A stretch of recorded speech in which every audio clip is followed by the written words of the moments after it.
Timnas Indonesia bersiap menambah kekuatan menjelang lanjutan kualifikasi Piala Dunia 2026 dengan mempercepat proses naturalisasi beberapa pemain keturunan yang kini bermain di Eropa. Pelatih anyar Alex Pastor, yang dikenal sebagai murid dari Jose Mourinho, juga mulai merancang pendekatan taktis yang lebih ofensif untuk skuad Garuda. PSSI dikabarkan telah mengamankan 3 nama keturunan yang akan bergabung pada Juni 2025. Yakni Tristan Goriger, Ajax Amsterdam, Jayden Oosterwolde, Fenerbahce, dan Miliano Jonathans. Ketiganya diyakini akan memperkukuh lini pertahanan dan tengah tim nasional. Awalnya, ketiga pemain tersebut ragu untuk membela Indonesia. Miliano lebih memilih fokus di klub, sementara Tristan masih berkutat dengan cedera. Namun seiring meningkatnya peluang Indonesia lolos ke Piala Dunia, mereka mulai terbuka dan antusias membela Garuda. Pemain keturunan lain masuk radar naturalisasi. Selain ketiga nama di atas, PSSI juga tengah memantau sejumlah pemain grade A lain yang berpotensi dinaturalisasi, seperti Pascal Struij, Leeds United, yang memiliki darah Indonesia dari kakeknya. Miljan Manhoef, Stoke City, andalan di sektor sayap kiri. Jairo Riedewald, yang sempat tertunda debutnya karena kendala administratif, juga sedang dipercepat prosesnya. Di posisi penjaga gawang, stok pemain keturunan sudah dianggap cukup. Meski demikian, Emil Audero Mulyadi tetap dijadwalkan melakukan debut saat Indonesia menghadapi Tiongkok karena Martin Paes absen akibat akumulasi kartu. Fokus utama, kukuhnya lini belakang dan taktik Catenaccio. Pelatih Patrick Kluivert dan Alex Pastoor sama-sama sepakat bahwa lini pertahanan menjadi fondasi utama permainan timnas. Dalam beberapa laga terakhir, strategi Catenaccio terbukti efektif, termasuk saat Garuda berhasil menahan serangan-serangan tajam dari Bahrain. Gaya bertahan rapi tersebut akan kembali diandalkan Juni mendatang. Trio bek tangguh Justin Hubner, Jai Itzes, dan Rizky Ridho akan kembali dipercaya. Ketiganya punya karakteristik yang saling melengkapi. Hubner yang tenang namun keras, Itzes yang cermat dalam membaca permainan, dan Ridho yang lincah serta agresif. Performa mereka bahkan mendapat pujian dari pemain naturalisasi lainnya, Joey Pelupesi. Dia, Ridho, menekan ke depan seperti gelandang. "Saya menyukainya," kata Joey mengenai performa Ridho. Pastoor siapkan gaya bermain menyerang. Datangnya Alex Pastoor, yang pernah bekerja di bawah arahan Mourinho, membawa angin segar untuk taktik timnas. Ia dikenal sebagai pelatih dengan kecenderungan menyerang, tetapi tetap mengedepankan keseimbangan antara lini. Pastoor diprediksi akan memberikan nuansa baru yang lebih agresif, namun terstruktur. Dengan tambahan tenaga baru dari naturalisasi, kombinasi taktik Eropa dan semangat pemain lokal, Indonesia diproyeksikan mampu mencuri poin penting dan mengunci tiket menuju ronde keempat kualifikasi Piala Dunia 2026. Timnas Indonesia U17 meraih kemenangan saat menghadapi Afghanistan di Piala Asia U17 2025. Garuda Muda menang 2 gol tanpa balas. Matchday pamungkas Grup C Piala Asia U17 menghadirkan Indonesia versus Afghanistan. Duel digelar di Prince Abdullah Al Faisal Stadium, Jumat, 11 April 2025, dini hari waktu Indonesia Barat. Indonesia U17 melakukan rotasi 7 pemain menghadapi Afghanistan. Tidak ada gol tercipta hingga masa jeda. Indonesia mampu mencetak gol di injury time babak kedua melalui 2 pemain pengganti, Fadli Alberto dan Zahabi Goli. Pasukan Nova Arianto menang 2-0. Kemenangan ini memastikan Indonesia finish di puncak klasemen Grup C dengan 9 poin. Afghanistan mendekam di dasar klasemen dengan 0 poin. Peluang pertama didapat Indonesia pada menit ketiga. Bola tandukan Putu Panji dari situasi sepak pojok meluncur di sebelah gawang Afghanistan. Kans emas kembali Putu Panji 2 menit berselang.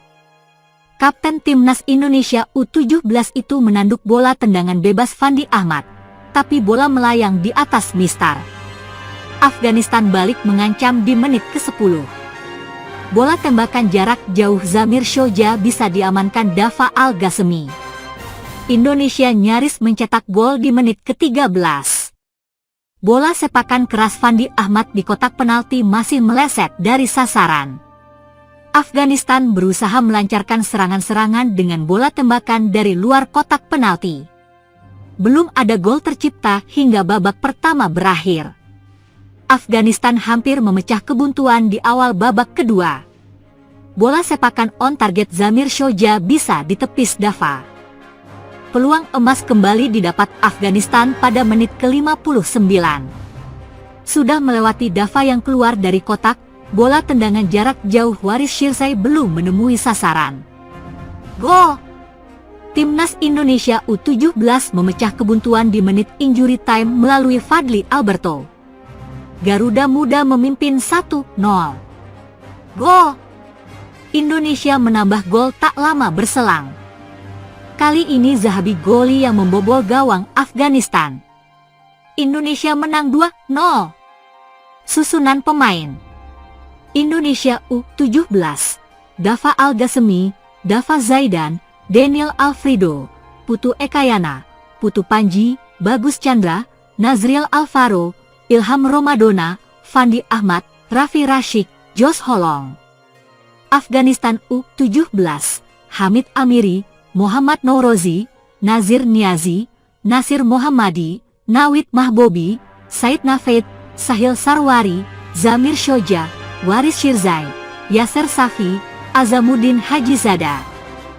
Kabar mengejutkan datang dari Serie A Italia, di mana gelandang Udinese, Jurgen Eklenkamp, dikabarkan memiliki darah keturunan Indonesia. Namun, dengan aturan FIFA yang ketat, apakah Eklenkamp memenuhi syarat naturalisasi untuk menjadi bagian dari skuad Garuda? Meskipun belum pernah bermain untuk timnas senior Belanda, ada sejumlah faktor yang membuat peluangnya membela Indonesia menjadi rumit. Kupas tuntas profil Jurgen Eklenkamp, potensi kontribusinya bagi timnas Indonesia, serta kendala yang mungkin menghalangi proses naturalisasinya. Profil Jurgen Eklenkamp. Nama lengkap: Jurgen Eklenkamp. Tanggal lahir: 5 April 2000, 25 tahun. Kewarganegaraan: Belanda.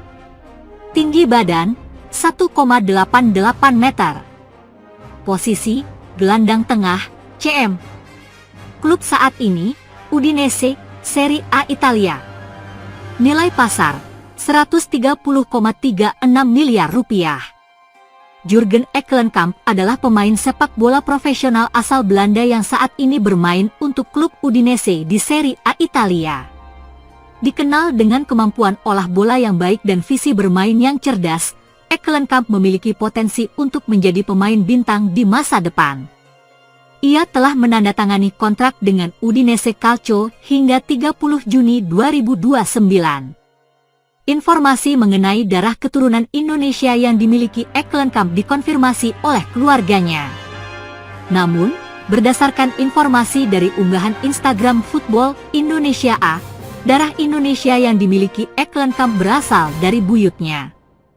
Hal ini menjadi masalah karena aturan FIFA terkait naturalisasi pemain dengan keturunan, yang biasanya mensyaratkan garis keturunan langsung, orang tua atau kakek nenek. Peluang membela timnas Indonesia. Meskipun memiliki darah Indonesia, peluang Jurgen Eklenkamp untuk membela timnas Garuda terbilang kecil. Berdasarkan aturan FIFA, pemain yang memiliki darah keturunan dari buyut tidak memenuhi syarat untuk dinaturalisasi dan membela timnas negara tersebut. Selain itu, Eklenkamp belum pernah bermain untuk timnas senior Belanda, sehingga tidak ada alasan kuat untuk memberinya pengecualian. Jika saja Jurgen Eklenkamp memenuhi syarat untuk membela timnas Indonesia, kehadirannya tentu akan memberikan dampak positif. Dengan pengalaman bermain di Serie A Italia, Eklenkamp dapat meningkatkan kualitas lini tengah Garuda. Kemampuan olah bola dan visi bermainnya akan sangat berguna dalam membangun serangan dan mengendalikan tempo permainan.